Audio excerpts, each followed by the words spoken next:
Bonjour et bienvenue sur Fashion Africa TV. Je suis Tening Agnès, présentatrice de l'émission Fashion Old School to the New School. Dans cette émission, nous allons prendre une de vos pièces favorites, retourner à la genèse de sa création, en passant par son évolution, pour venir aujourd'hui et voir comment elle continue à exister dans vos placards. Pour cet épisode, nous allons parler d'un vêtement qui est aussi un accessoire. De l'Empire romain à Gotham City, un indispensable des super-héros, aujourd'hui nous parlerons de la cape. Les premiers modèles de cape datent de l'Empire romain et ne faisaient apparaître que le visage. Il était largement utilisé dans l'époque médiévale. Beaucoup de gens aujourd'hui mélangent la cape et le poncho, qui ont deux origines différentes et aussi qui, au fur et à mesure, vont créer des enfants en mixant les deux. Pour la cape, son ampleur et sa forme permettaient différents usages, manteau, couverture, etc. Il est lié à la royauté et au pouvoir dans l'armée, par la forme et par les broches qui faisaient les ornements. Chacun, en fonction du statut social ou de la position, on arbore sa cape.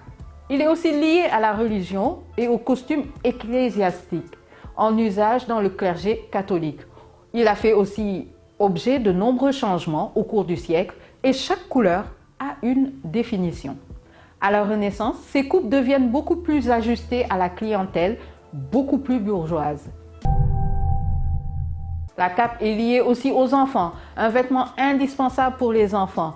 En 1717, on confirme encore le vêtement enfant avec la fameuse histoire du petit chaperon rouge. En 1750, c'est Louis XV qui va être la référence de la cape royale.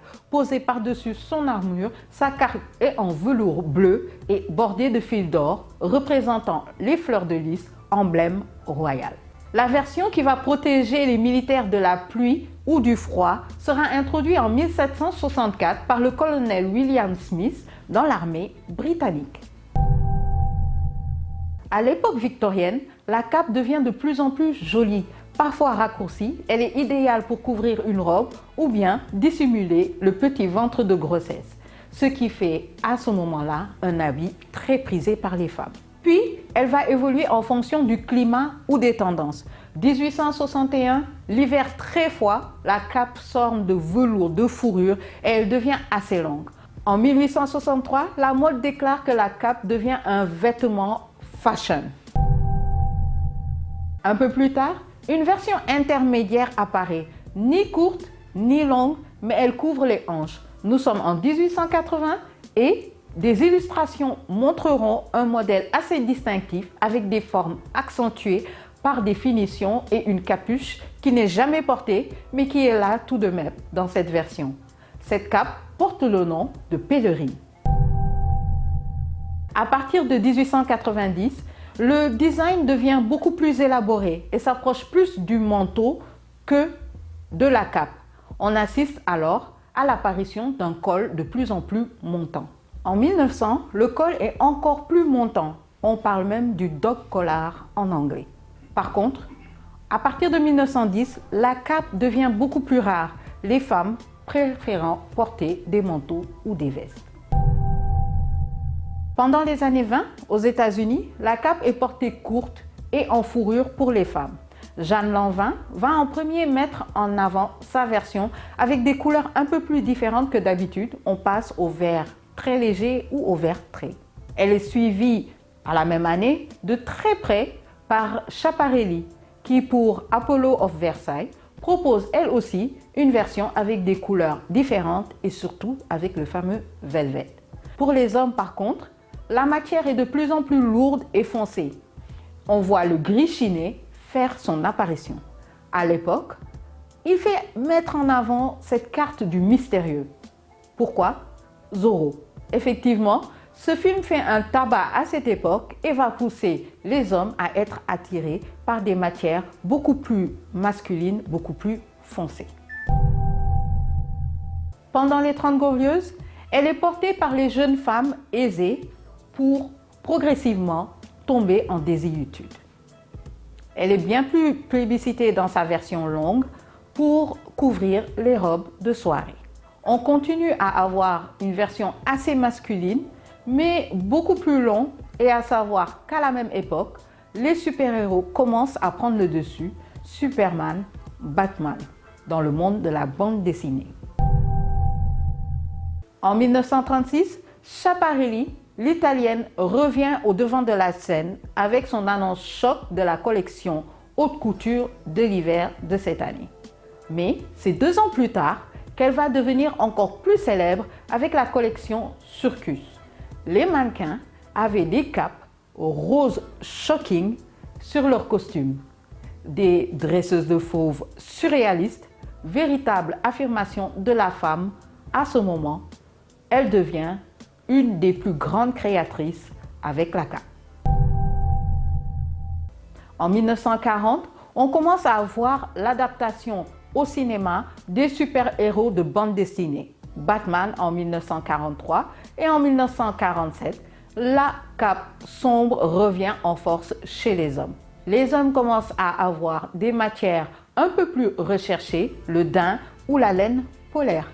Dans les années 70, c'est la chanteuse Françoise Hardy. Régulièrement dans les couvertures de Elle ou de Vogue, elle met en valeur sa longue silhouette portant une cape signée Yves Saint Laurent. À cette époque, le style des longues capes fait son retour. À la fin des années 70, elle est portée pour la première fois par une femme dans les bandes dessinées, Wonder Woman. Elle sera aussi associée à tout ce qui est magicien, vampire ou encore sorcier, lui donnant encore plus cette image mystérieuse durant toutes les années 80 aux années 90. Faut dire que la cape va peu à peu disparaître et revenir dans les années 2000. Elle devient plutôt à la mode à partir de 2012-2013. Durant cette année, plusieurs marques, Chloé, Marni, Burberry ou encore Givenchy, l'intègrent dans leur collection. Effectivement, pendant cette période-là, elle subit de grosses transformations. Marc Jacob préfère la version imprimée. Max Mara propose avec d'autres créateurs des formes vraiment très audacieuses. En 2014, c'est Taylor Swift qui la porte dans la version cool avec ce couvre-chef de chez Topshop et un jean slim. La version BCBG arrive avec Kim Kardashian avec des ouvertures au niveau des bras et très proche de la veste. Lupita Nyong'o aussi proposera une robe cape rouge en 2014 aux Golden Globes et c'est ce qui va commencer à ouvrir cette belle tendance. Celle qui, en 2014, par contre, sera au devant de la scène avec la cape, c'est Kelly Osbourne avec une transformation physique dans une robe blanche et une cape dorée signée Badley Mikshka. En 2016, la robe de Lupita Nyong'o revient au devant de la scène. De Gigi Hadid sur les tapis rouges en robe noire à Emma Stone en robe bleue fleurie, qui va d'ailleurs lancer cette tendance à ce moment-là, on commence à comprendre que la robe cape est à son paroxysme. Et quand Katy Perry apparaît au Grammy avec une robe fleurie signée Dolce & Gabbana, on est sûr que la cape est revenue à la mode. En 2023, c'est Michael Kors qui préfère proposer sa version de la cape qui va faire un tabac. Surtout qu'il va lancer une cape comme par-dessus, sans poche ni bras. Et cette fois-ci, avec des couleurs très ajustées au corps, taupe, nude, neutre, qui correspond à la tendance existante depuis 2020. En 2024, la cape est rouge bordeaux. Elle est longue avec des matières lourdes. Elle ressemble un peu au petit chaperon rouge, mais sur la robe de Lupita. Comme dans chaque épisode, je vous propose 2 versions. Ma première est celle de Topshop, oui, avec des fleurs, et comme Taylor Swift avec un jean que je porterai en ville. Et bien sûr, la deuxième, inspiration de Lupita ou du chaperon rouge, c'est une robe de soirée assortie de chez Ralph Lauren. Voilà, c'était tout pour moi aujourd'hui pour la cape. J'espère que vous avez appris quelque chose de nouveau et je vous dis à très bientôt sur un nouvel épisode sur Fashion Africa TV.